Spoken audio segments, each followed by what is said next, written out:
Welcome to Raging Moderates. I'm Scott Galloway. And I'm Jessica Tarlov. So, Jess, this is a big day. Joining us today is Congressman Ritchie Torres, who represents New York's 15th District in the Bronx. Since coming to Congress, he's made a name for himself as one of the rising voices in the Democratic Party, outspoken, thoughtful, and not afraid to challenge the status quo. God, that's bullshit language. He's just very good at what he does. Memo to self, speak to producer, deflower this bullshit. He's been a strong advocate for public housing, a supporter of blockchain innovation, and a vocal defender of Israel, while also pushing back against some of the more extreme corners of his own party. Representative Torres, it's an honor to have you. Thanks for joining us. It's an honor to be here. So let's kick off. Los Angeles, your turn. Well, first, I think we have to be crystal clear about condemning the riots. Like, there should be no place for civil disturbance. And one of the great miscalculations that we have made as Democrats is ceding the issue of public safety to Republicans. So we have to be crystal clear. We are by no means on the side of civil disturbance. I do share the concern about deploying the military for domestic law enforcement. It seems to me that maintaining public order is properly the domain of local law enforcement, but we should be crystal clear in our condemnation of the riots. So for me, it should be possible to hold those two ideas in your mind at the same time. So let me put forward a thesis and you respond to it. This is a playbook out of a fascist handbook that says try and motivate or create an unnecessarily toxic or incendiary environment to create an overreaction, hope that somebody gets shot such that you can justify sort of a military-like response. That this is in fact, the real problem here is an unnecessary escalation. And when you're trying to rebrand patriotism as militarization or authoritarianism, that this is unnecessary overreach.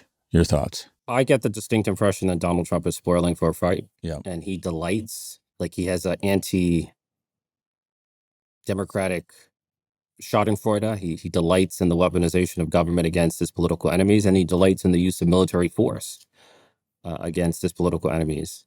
When I see Donald Trump, I see a man who's aspiring to be a fascistic leader in the mold of Xi Jinping and Vladimir Putin. He has no regard for the norms and rules of American democracy.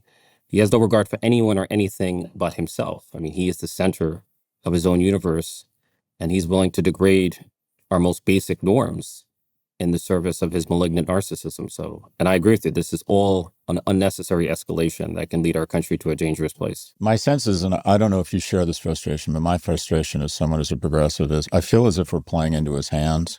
And when you see people showing up with Palestinian flags and masks and Mexican flags instead of American flags, I love Mexican Americans, but I just feel like from a branding standpoint, we need more American flags. I'm just so frustrated because, quite frankly, I feel as if we're just sort of playing into his hands. Your thoughts? Look, I feel like the riots play into his hands because it cedes the issue of public safety to Republicans. And the display of flags other than the American flag plays into his hands because it cedes the value of patriotism to the Republicans. And we should be going in the opposite direction. So I share that criticism. You've, in previous interviews, talked about the difference between being team resistance and team restraint, and actually having a plan on how to counteract this versus just kind of showing up and screaming that the sky is falling, because the sky has been falling when it comes to Donald Trump for a very long time at this point, and the American public consciously chose him in 2024. So how are you feeling about the Democratic response to what's been going on in the first few months of the Trump administration? Certainly, you can talk about Los Angeles and Governor Newsom and Mayor Bass, who have been leading, thankfully, with there's no place for violence. Civil disobedience can't have any, physical component to it. You shouldn't be pushing anyone. You shouldn't be, assaulting police officers, et cetera. But what do you think Team Restraint, which is the team that you would be on for this, can be doing to make this moment better for people who are opposing Donald Trump? Look, instead of reacting hysterically and hyperbolically to every single thing he does, we should pick and choose our battles. We should be strategic, and we should focus on the issues that matter to voters, particularly the economy, cost of living. As Democrats, we have a messaging challenge. The genius of Donald Trump is that he's a master of simple, repeatable messaging, right? Make America great again, build the wall, America first. And I feel like our side lacks the same clarity and simplicity of messaging. And it's not enough for us to stand against Donald Trump. We have to stand for something. We have to advance an agenda that's going to inspire people and improve their lives. If Newt Gingrich had the contract with America in the 1990s, maybe we should have our own contract with America. If Donald Trump had Project 2025, we should have Project 2029. I think we should aspire to be a party of ideas and focus on the issues that resonate most powerfully with voters, rather than react to everything, rather than feed into the 24-hour news cycle. A lot of that is focusing on governance, right? And the blue state governance, especially blue city governance, has been an abject failure. You represent the Bronx. I think you have the highest proportion of people on Medicaid of any representative in the country. What are some of those practical things that blue governors or representatives can be doing to make quality of life better for our constituents? Mission is the first step toward recovery. I think as a party, we have to recognize that there is a crisis of blue state and blue city governance. That what needs restructuring is not the Democratic Party, but democratic governance at the state and local level.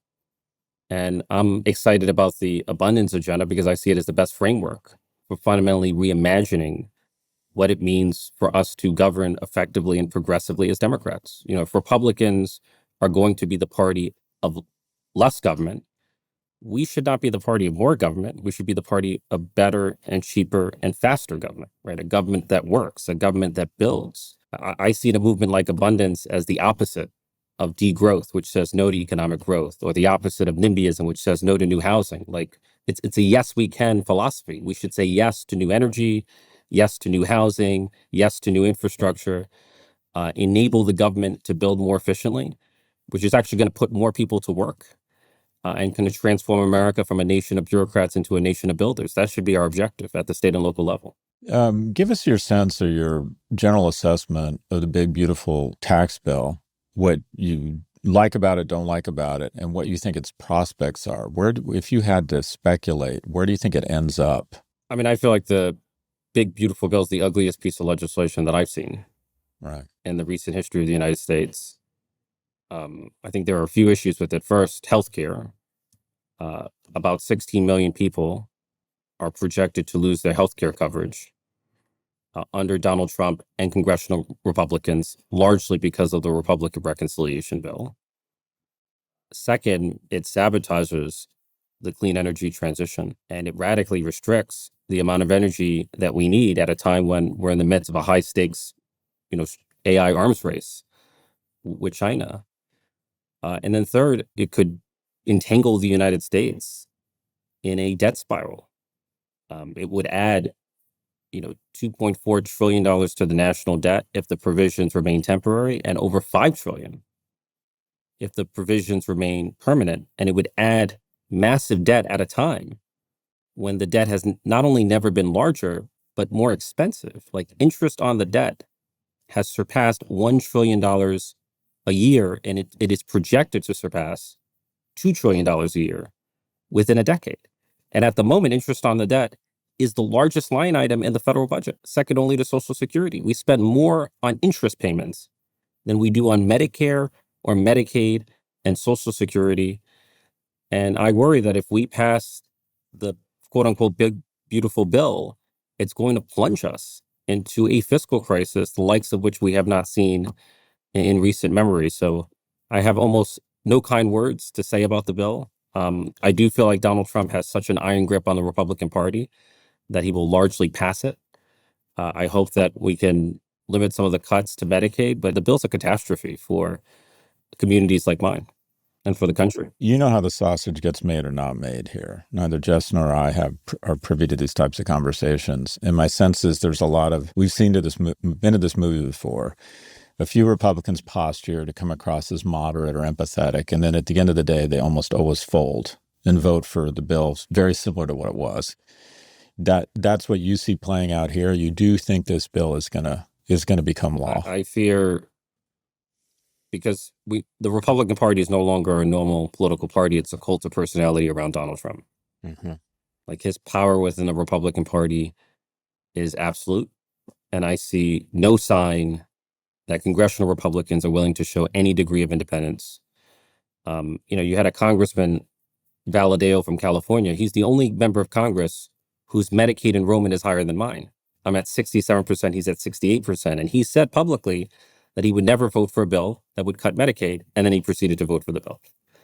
Yeah. There were a number of Republicans who said we would never vote for a bill that would cut the tax credits for clean energy, which are disproportionately benefiting Republican districts, and they proceeded to vote for the bill. So I just worry that these people have no courage whatsoever and will do whatever Donald Trump demands of them. You had mentioned that maybe the Democrats need their own contract with America or Project 2028. If they said, Representative Torres, you're this up-and-coming leader, and we want you to have your shot here, what are the 2 or 3 most important things, public policy, economic policy, that you would have in a contract with America from the Democratic side? Look, I want the party to be defined based on bread and butter issues, cost of living. Like, we should steer clear of identity politics, steer clear of the culture wars, disassociate ourselves from the extremes of our own party, and let the American people know, here's what we stand for.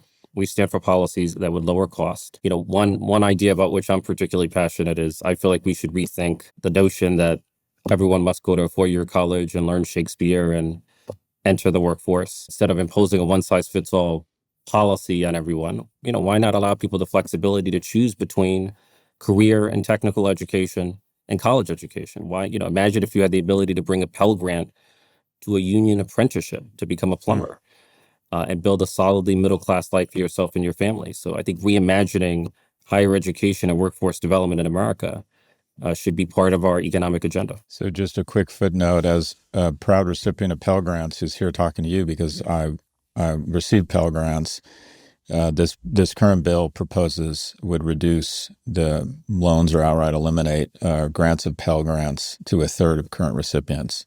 Jess?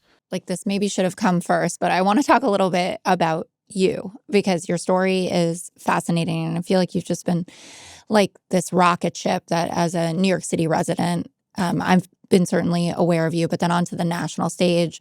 So you're 37 years old now. You grew up in the Bronx, Puerto Rican family, single mother, 3 of you in public housing, right? I hope that I have that right. City council, then got yourself to Congress.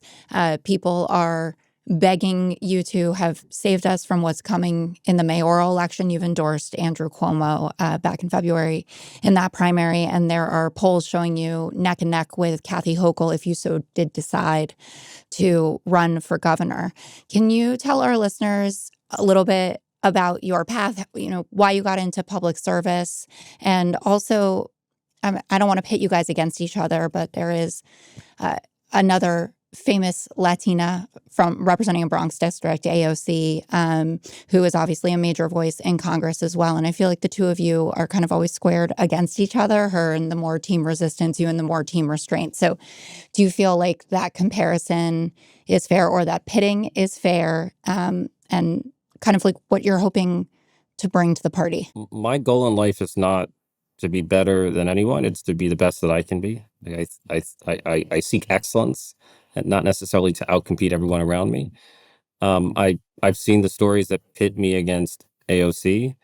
I feel like she is not a conventional member of Congress. Like, she's a larger than life celebrity. Like, there's no real comparison. I have nothing resembling the celebrity and iconic status that she has built in our political culture. So she, regardless of what one thinks about her ideology, she's in a class of her own. She's has an incomparable celebrity that, frankly, I don't think has any precedent in the recent history of our country.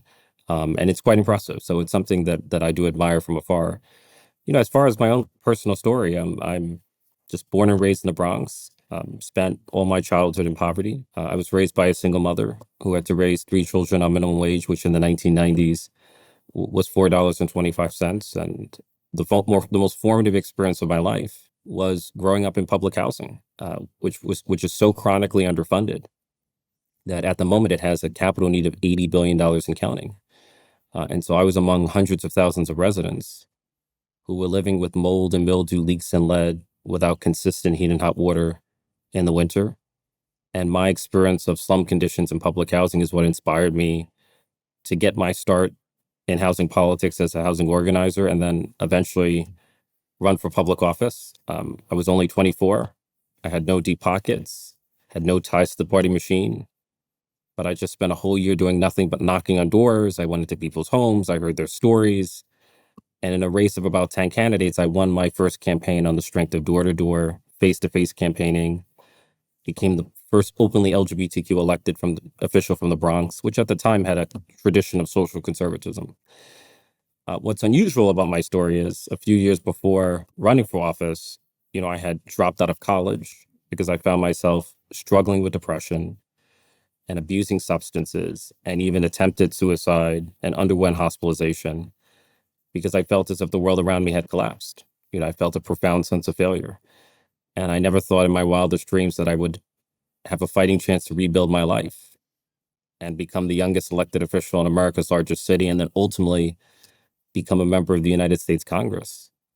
And I feel strongly only in America is a story like mine possible. And so I do not fit into the typical profile of a member of Congress. I don't come from a political family. I don't have a net worth of $1 million.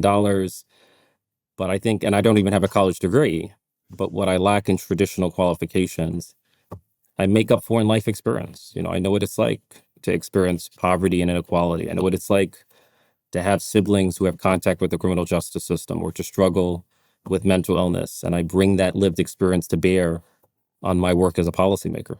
I'm sure your family is wildly proud of you and what you've been able to achieve. And no doubt your mother worked really hard to make sure that this was possible for you to do. I'm sure Scott is hankering to talk to you about the plight of young men and what we can do to fix that. Support for the show comes from Grooms. If you've ever gone down the rabbit hole of trying different nutrition solutions, you've likely had the thought, surely there's a way to improve my skin, gut health, immunity, and brain fog without offending my taste buds. Well, there is. It's called Grooms. Grooms are a convenient, comprehensive formula packed into 8 delicious gummies a day. It's not a multivitamin, a greens gummy, or a prebiotic. It's all of those things and then some at a fraction of the price. In a Grooms daily snack pack, you get more than 20 vitamins and minerals, plus more than 60 whole food ingredients, all of which help you out in different ways. For example, Grooms has 6 times the gut health ingredients compared to the leading green powders like biotin and niacinamide, which help with thicker hair, nails, and skin health. They also contain mushrooms, which can help with brain function. And of course, you're probably familiar with vitamin C and how great it is for your immune system. On top of all that, Grooms are vegan and free of nuts, dairy, and gluten. Get up to 45% off when you go to gruns.co and use code Prof G. That's GRUNS.co, using code Prof G for 45% off.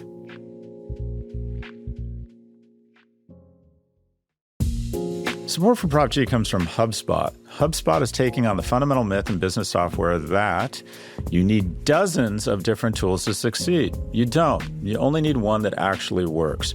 With HubSpot's powerful AI solution, Breeze, built right into their customer platform, you have everything you need all in one place. Breeze Copilot acts like a digital wingman that keeps you 2 steps ahead, while Breeze agents take entire work streams off your plate. That's not AI vaporware, that's leverage. We're talking about real ROI, cutting sales cycles in half, resolving service tickets faster, and working less hours every week to make it all happen. Go to HubSpot.com/AI to get started today.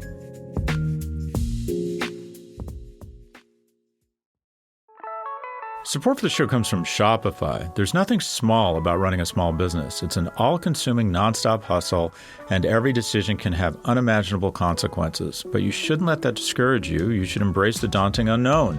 Just make sure you're set up for success with great tools. If you're looking for a partner to help your business grow, Shopify is your answer. Shopify is the commerce platform behind millions of businesses around the world and 10% of all e-commerce in the U.S., according to their data. Shopify has built-in tools to help you with social media and email campaigns and boasts a 99.99% conversion rate from browsers to buyers, both online and in-store. And the best part? You can tackle all the important tasks in one place, from inventory to payment to analytics and more. Get all the big stuff for your small business right with Shopify. Sign up for your $1 per month trial and start selling today at shopify.com/Prof G. Go to shopify.com/Prof G. Shopify.com/Prof G.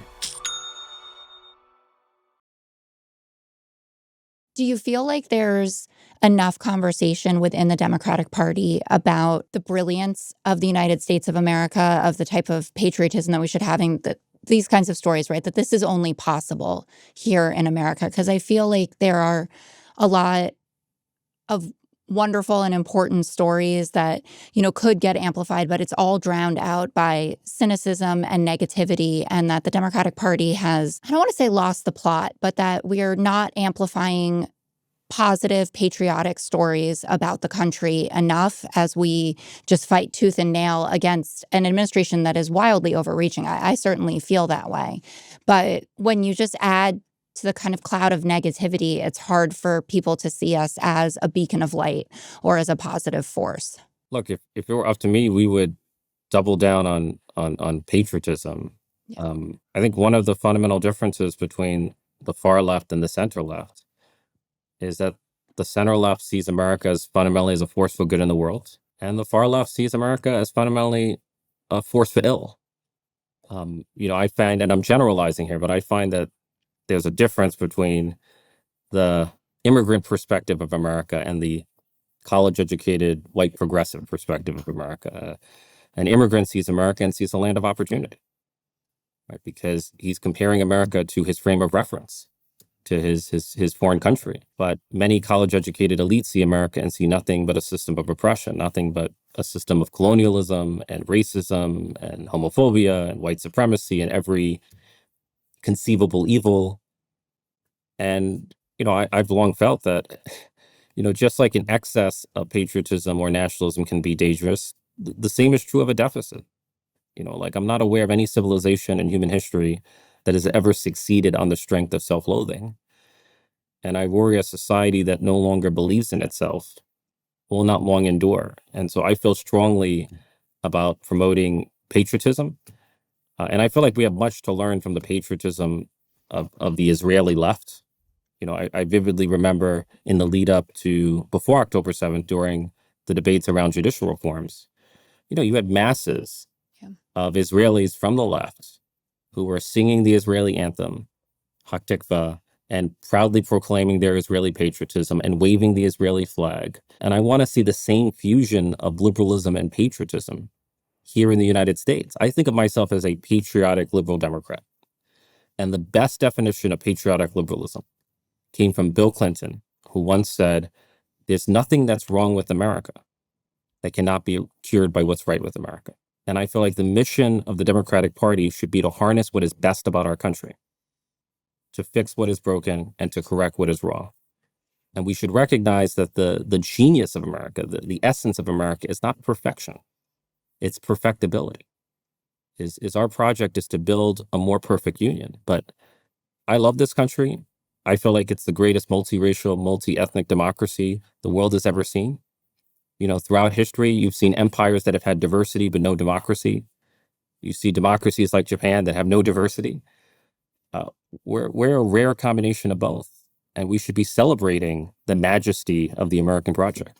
So as Jessica referenced, we think a lot about young men, and I think of you as really an iconic or aspirational role model for masculinity. You're strong, you're unafraid, you're kind, and very much appreciate how your vulnerability. And in the U.S., we have a real mental health crisis among young people, the most anxious, depressed generation in history, and especially among young men who are 4 times more likely to kill themselves, 3 times more likely to be addicted, to be 3 times more likely to be homeless, 12 times more likely to be incarcerated. Would you be willing to talk a little bit about your mental health issues when you were a younger man, and if and what advice you would offer to a young man who may be spilling over or into a mental health crisis? What were the influences that helped lift you out of that period in your life?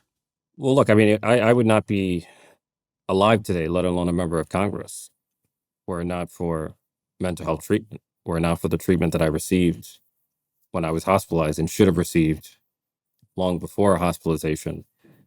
And I feel an obligation, to tell my story in order to break the silence and shame and stigma that often surrounds the subject of mental health. Every morning I take the same antidepressant that I've taken my whole life, Wellbutrin XL 150 milligrams.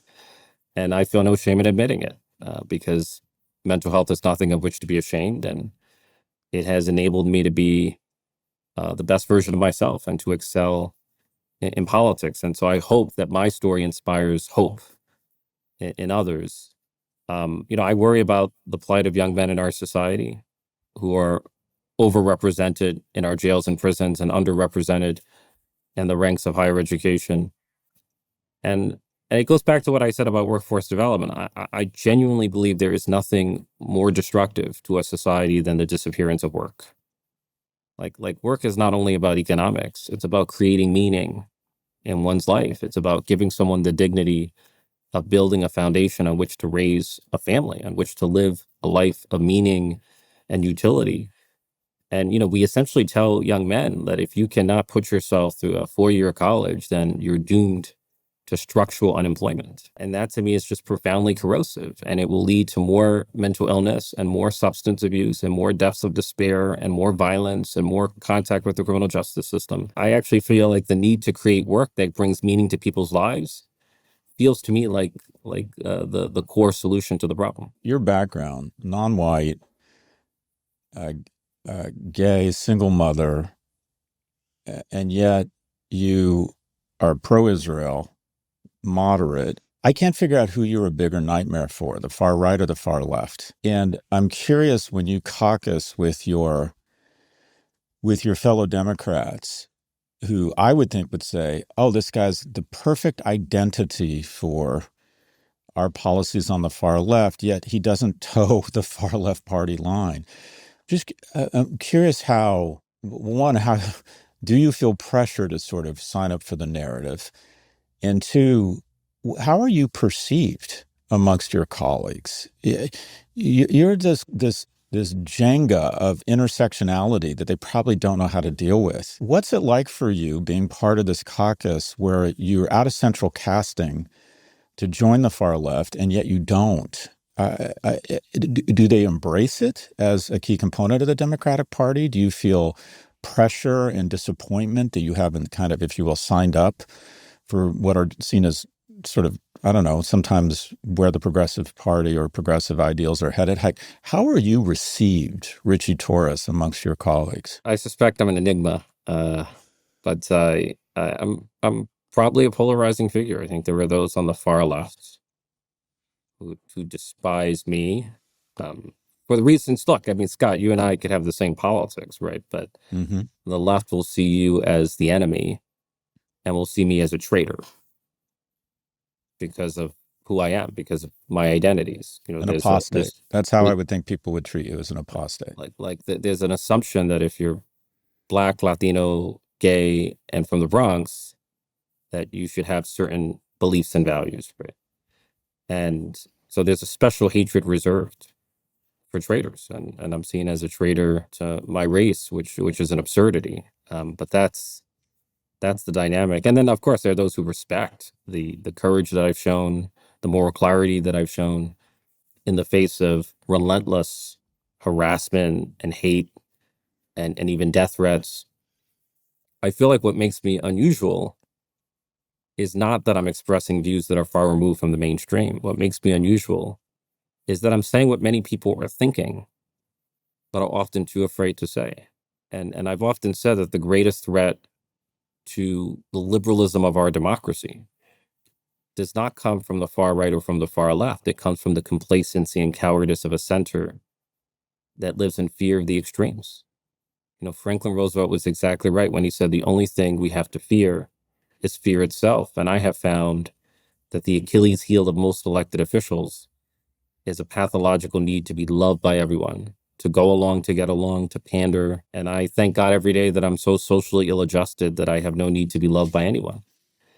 And if you give up that need for approval, if you give up that need to be superficially loved, then that to me is the beginning of liberation and leadership. Blunt answer to your question is I could care less what people think about me. I'm going to do what I think is right and pay whatever political price comes with it and let the dice fall where they may.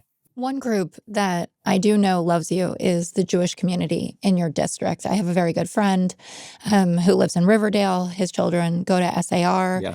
I know you visit the school on an almost weekly basis. You are like Mick Jagger to them. I've heard there are yarmulkes with your face on it. How did you fall in love with Israel, and what has it taken for you to be so steadfast in your support during a very difficult time with the college protests and crackdowns on the First Amendment? Tell us what it's like to represent such a huge Jewish population in your district and for standing up for Israel, something that we have been very appreciative of. Yeah. I have a special relationship with the Jewish community in Riverdale, and SAR is the anchor of the modern Orthodox Jewish community in Riverdale. And my running joke is SAR may be the only place on earth where I'm more popular than Taylor Swift. And it's true. One day I saw there was a student who had a kippah featuring my likeness, Yeah. which at first creeped me out. And then Lean in. And then That's I said, as good as it gets. I said, where can I get one? And so I went to the website, and flatteringly, it was sold out. So that was, but I've been, long before representing Riverdale, long before entering Congress. I mean, I've been a Zionist for about a decade. I've been traveling to Israel for a decade, thinking and writing about Israel. When I first entered public office in 2014, I was tabula rasa on the subject. And then I was invited by the Jewish Community Relations Council to go on a delegation to Israel. It was the first time that this poor kid from the Bronx had an opportunity to travel abroad. And when you experience firsthand both the complexity and the majesty of Israel, when you go to Yad Vashem and the Masada and the Old City and a place like Sderot, it has a profound effect on you. And I remember speaking to the local mayor of Sderot, who said that the majority of his children struggle with post-traumatic stress because families like his live under the threat of relentless rocket fire. And I remember seeing bus stops doubling as bomb shelters. And I come from the Bronx.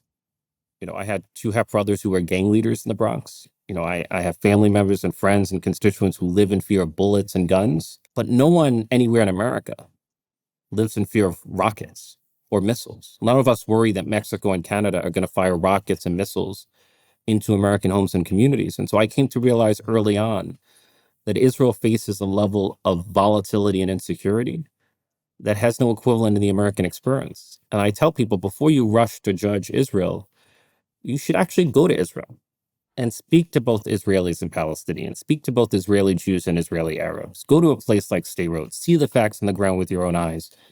And I guarantee you that you will come to realize that the reality of Israel is far more nuanced than the caricature that percolates on Twitter or Twitch or TikTok. And what I find is that the most virulent critics of Israel refuse to see the facts on the ground with their own eyes, refuse to even go there, openly boycott Israel, even though experiencing it firsthand is the best form of self-education. And so, I've had profound empathy not only for the plight of the Jewish people, but for the unique security situation that Israel confronts.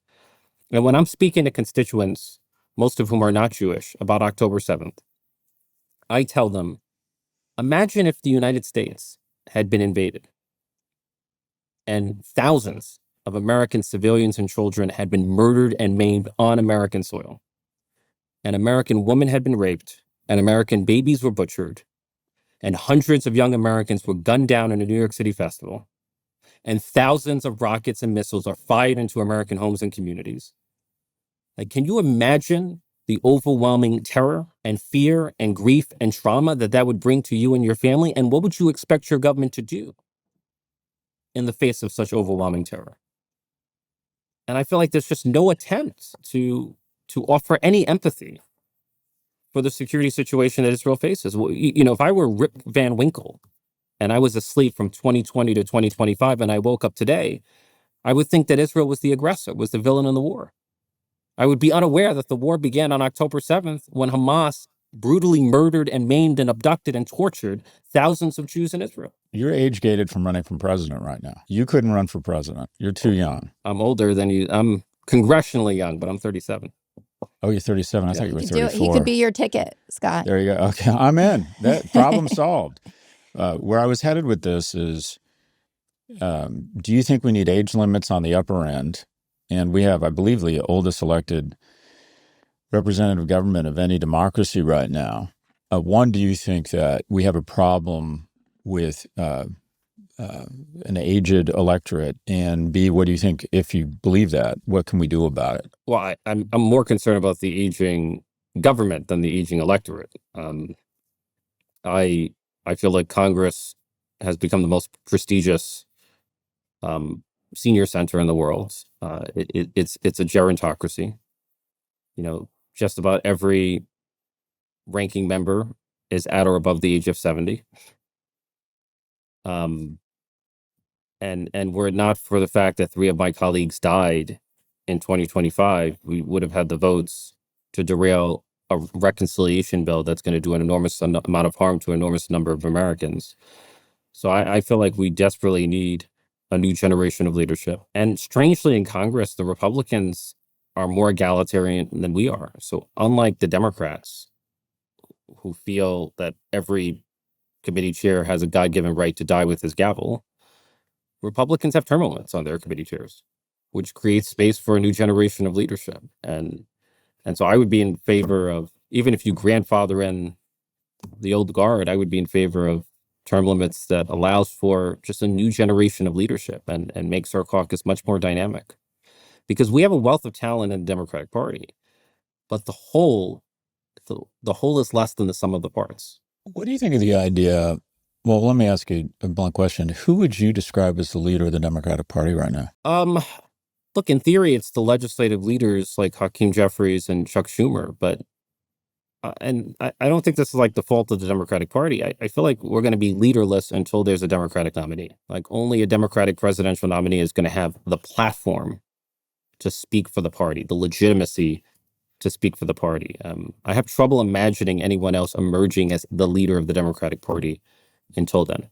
Do you think, and this is a leading question, but do you think that if a Representative Torres or Senator Bennett or Governor Whitmer, if someone announced right now that they were running for president and put out their own version of the tax bill and was sort of there to respond to some of these, these multiple actions that are come across as un-American, but give voice to some of our concerns. Do you think that'd be a good strategy right now, just to create, if you will, the optics or give someone a platform to start pushing back? I do. I feel like we should be putting forward an affirmative agenda because our politics has become personality driven. It feels like the central principle of the Republican Party is loyalty to Donald Trump, and the central principle of the Democratic Party is opposition to Donald Trump. And I feel like we should be offering something more substantive than resistance to Donald Trump, because he will eventually be gone from our politics. And look, I also feel like there's a need for a deep restructure like that. When I spoke about the difference between team resistance and team restraint, I worry that an enormous expenditure of energy on performative politics will crowd out the restructuring that needs to happen within the Democratic Party. Like, I'm hopeful that we will win in 2026, but how we win matters. Why we win matters. Are we winning because of our strength or because of Donald Trump's weakness? Sometimes your electoral success can reveal your strength, but sometimes it can disguise our weakness. In 2022, our electoral success in reducing the Republican red wave to nothing more than a trickle, that was more disguising our weakness than revealing our strength. Yeah, I think about that a lot. I was pleased with the result, obviously, but when you look at the 2024 results, in light of the midterms, you realize the impact of the Dobbs decision. And frankly, I feel like at this point, we probably would have been better off if Trump had won again in 2020 and we could be done with this and moving on to what the next phase of politics looks like. But alas, that is not the case. Very conscious of your time, and you've already gone over. But one last thing that we ask every guest: what's one issue that really makes you absolutely rage, and one thing that you think we should all calm down about? I mean, the Liberation Day tariffs. I just feel like it. It is the most, probably the greatest act of national self-sabotage that I've ever seen. I mean, the Liberation Day tariffs had the same single day impact on the S&P 500 as 9/11, the terrorist attack. We have the greatest country on earth. We have the greatest financial system. We have the greatest institutions of higher learning. And Donald Trump is actively dismantling the greatest strategic assets, the jewels in the crown of American leadership. And it just makes my blood boil, and it makes me sick to my stomach. Like the greatest threat to America is not China, Russia, or North Korea, or Iran. The greatest threat is Donald Trump. And more deeply, it's the deepening dysfunction and maddening myopia of our politics. It's ourselves. So that's what makes me rage. And then I do feel like people need to chill out about AI. Look, I tend to be a techno optimist and feel that, technology is the single greatest catalyst for human progress and prosperity. But, a few years ago when I saw members of the tech community calling for a moratorium on AI, I thought it was over the top. I think some of these apocalyptic predictions are over the top. I feel like we have to recognize that there are limits to what we know, and we have to be careful not to mistake science fiction for actual science. Representative of Congress Ritchie Torres represents New York's 15th district in the Bronx. He's made a name for himself, outspoken, thoughtful, unafraid, an advocate for public housing, blockchain innovation, a vocal defender of Israel, and also has a reputation for pushing back against some of the more extreme corners of his own party. Representative Torres, we're just such we're supposed to be, Jess can legitimately claim to be a journalist and try and be more even balanced. I absolutely hope you announce your candidacy for governor or president. I am so on board with you and what you represent and how unafraid you are. Your lack of identity politics, despite having every asset from an identity politics standpoint, I think you're exactly what the Democratic Party needs, and I hope that you throw caution to the wind and throw your hat in the ring sooner rather than later. I really do think there's a calling here for someone with your background and your courage. Very, very much appreciate your leadership and your time today. I appreciate those kind words, Scott. Take care. Thank you for joining us.